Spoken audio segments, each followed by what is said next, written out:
जय श्री सद्गुरु माणिक प्रभू. जय श्री गुरुदेव दत्त. अध्याय 6. चितापूरचे विठ्ठलराव पेशकार यांचे वडील प्रभूंचे बालपणीचे सवंगडी होते. विठ्ठलरावांचे वडील व त्यांचे एक सवंगडी या दोघांना प्रभूंनी 2 वेळा भाग्योदयाची संधी दिली होती, पण त्या दोघांनी ती घालवली. या संबंधी आपल्या वडिलांकडून कळलेली हकीकत विठ्ठलरावांनी एका पत्रात वर्णन केली आहे. ती पुढील प्रमाणे आहे.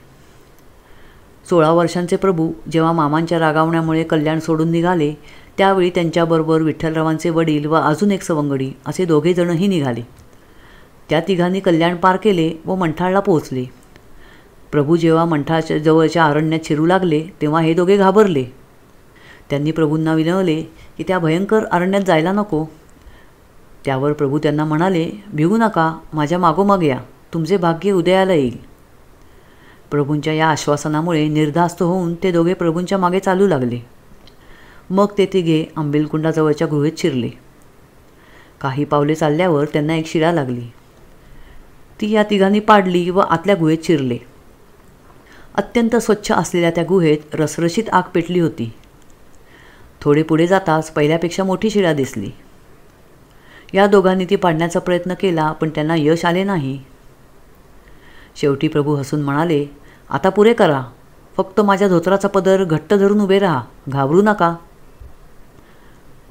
मग प्रभूंनी जोराचा इसारा देताच ती प्रचंड शिळा उलथून पडली.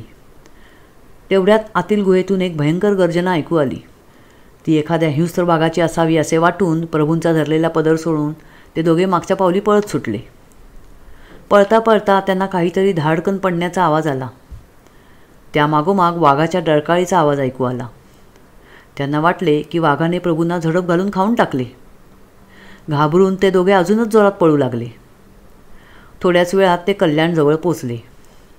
गुहेत घडलेल्या प्रकाराबद्दल कोणाजवळ ब्रही काढण्याची त्यांची हिंमत झाली नाही. या गोष्टीला काही महिने झाले तरी आंबिलकुंडाकडे जाण्याचे धैर्य त्यांना होईना. काही दिवसांनी कल्याणमधील काही लोक आंबिलकुंडावर स्नानाला निघाली. त्यांच्याबरोबर हे 2ही दशम्या घेऊन निघाले.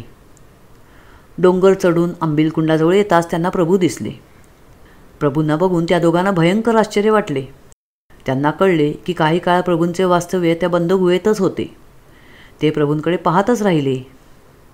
कारण एकतर वाघाच्या गुहेतून प्रभू सुरक्षित बाहेर आले होते, आणि दुसरे म्हणजे इतके महिने अन्न न मिळूनसुद्धा प्रभूंचा चेहरा तेजस्वी व प्रफुल्लित दिसत होता. हे असे कसे झाले असे त्यांनी प्रभूंना विचारताच प्रभू म्हणाले, तुम्ही न घाबरता माझ्या मागे आला असता तर त्याचे मर्म समजले असते. आता काय उपयोग. नंतर त्या दोघांनी प्रभूंचं आंबिलकुंडावर स्नान केले. बरोबर आणलेल्या दशम्या खायला बसणार इतक्यात त्यांना समोरून अत्यंत तेजपुंज अंगकांती असलेला एक बैरागी येताना दिसला. त्याच्या हातात एक कटोरा होता. खांद्याला झोळी लटकत होती. बरोबर 2 कुत्र्या होत्या. त्याला पाहून प्रभू या दोघांना म्हणाले, आज महाप्रसादाचा योग आहे, प्रसाद घेतल्यानंतरच दशम्या खाऊ. मग बैराग्याने हातातील कटोऱ्यात कुत्र्यांचे दूध काढले. त्या दुधात झोळीतल्या भाकरीचे तुकडे कालवले. जवळच मेलेला एक साप पडला होता. तोही उचलून त्या कटोऱ्यातल्या भाकरीबरोबर कालवला. हे 2 चकित होऊन हा प्रकार पाहत होते. मग त्या बैराग्याने प्रभूंना हाक मारली आणि कटोऱ्यातील मूठभर काला त्यांच्या हातात दिला. तसेच या दोघांच्या हातातही तो काला दिला. प्रभूंनी तो काला चटकन तोंडात टाकून खाऊन टाकला. पण ह्या दोघांना मात्र किळस आल्यामुळे त्यांनी तो तसाच हातात धरून ठेवला. नंतर बैराग्याने आपल्या कटोऱ्यातील सर्व काला शांतपणे खाल्ला आणि तो निघून गेला. मग प्रभूंनी या दोघांना विचारले, तुम्ही काला खाल्लात का. तेव्हा त्या दोघांनी प्रभूंना दाखवण्यासाठी मूठ उघडली, पण मुठीत काहीच नव्हते. त्या दोघांना काही समजेना की तो बैरागी कोण होता, कोठून आला, आणि आपण मुठीत धरलेल्या काल्याचे काय झाले. त्यांनी प्रभूंना विचारताच ते एवढेच म्हणाले की तुमचे भाग्यच नाही, त्याला तुम्ही तरी काय करणार.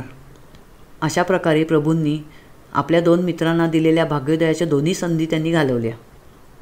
प्रभूंच्या अमृतकुंडावरील 6 महिन्यांच्या वास्तव्यात अनेक पंथांचे लोक नित्यशः प्रभूदर्शनासाठी येत असत. एकदा लिंगायत लोकांचा समुदाय तेथे आला. स्वयंपाक तयार होऊन पाने मांडली तेव्हा लक्षात आले की आलेल्या लोकांपेक्षा तयार अन्न खूपच कमी होते. मुख्य पुढारी चिंतेत पडले की आता काय करावे. प्रभूंना हे कळताच ते म्हणाले, चिंता करू नका, सर्वांची पाने मांडून वाढायला सुरुवात करा.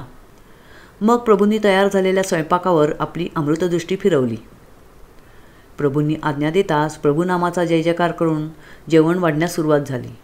आलेली सर्व मंडळी पोटभर तर जेवलीच, पण तरीही बरेच अन्न शिल्लक राहिले. ते इतर लोकांना देऊन टाकले. अशा प्रकारे प्रभूंनी आपल्या भक्तांची अडचण दूर केली. त्या काळी वीज आलेली नव्हती. रात्रीच्या वेळी घरांमधून व बाहेर उजेडासाठी तेलाचे दिवे लावत. एकदा रात्री अमृतकुंडावर तेल संपले व सगळीकडे अंधार झाला. लोक भयभीत झाले. दिव्याची सोय कशी करावी हे कोणाला कळेना. कारण अमृतकुंडाच्या त्या भयंकर अरण्यात हिंस्र श्वापदांची व चोर लुटारू यांची भीती होती. प्रभूंसाठी त्या भयंकर अरण्यात राहिलेले लोक भयभीत झाले. संकट दूर व्हावे म्हणून प्रार्थना करू लागले. मग एक आश्चर्य घडले. अचानक काही माणसे तेथे तुपाचे बुधले घेऊन आले. आपल्या भक्तांच्या संरक्षणासाठी ही लीला प्रभूंनीच केली होती. मग प्रभूंनी आज्ञा केली की आज तेलाऐवजी तुपाचे दिवे लावावेत. प्रभूंच्या आज्ञेनुसार देवालयात व चोहोकडे तुपाचे दिवे लावण्यात आले. अशा तऱ्हेच्या प्रभू सामर्थ्याच्या अनेक कथा आहेत. जय श्री सद्गुरू माणिक प्रभू. जय श्री गुरुदेव दत्त.